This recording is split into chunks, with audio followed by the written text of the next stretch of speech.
Since 2013, Hartford's public safety complex has been located on High Street in downtown. But if the department's plans gain enough support, the complex could be located on Bobby Garten Way, serving as a tribute to the late Hartford police officer, Detective Bobby Garten. On August 7th, the Hartford Police Department created this petition on change.org. Their goal is to gather enough community support to dedicate High Street in honor of late Hartford police officer, Detective Bobby Garten. Hartford Mayor Arunan Arulampalam says he was more than on board when talks first began to honor Garten in this way. A number of police officers have asked us about this, have talked about honoring the memory and the legacy of Detective Garten in this way. You know, it is a legacy that we want to honor in the city. It is something that we want to help support in the city. Bobby Garten was killed in September of 2023 when a car took off from a police traffic stop and later crashed into Garten's police car. Garten later died from his injuries. The Hartford Police Department posthumously promoted Garten to detective, honoring his 8-year legacy with the department. Garten was killed just a few months before Mayor Arulampalam was elected.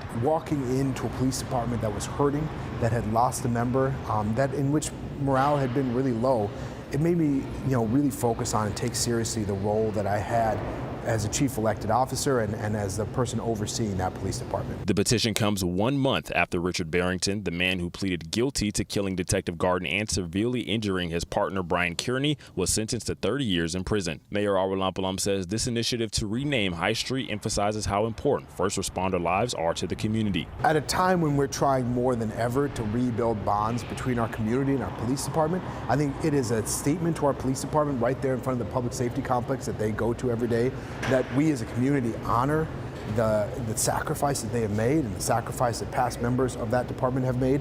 And it's a sign to the community that these officers are willing to lay down their lives in support and partnership with the community. Renaming High Street would be just one of many ways the department and Garten's family have been honoring his legacy since he was killed. The mayor's office says any petition like this one needs at least 100 signatures from people within the community. Those signatures need to be handwritten and then sent into the city hall for it to make its way to the nominations committee and then on to the city council. The mayor says it's a lengthy process and it could take some time, but he's confident it can be done. In Hartford, Jamel Johnson, Fox 61.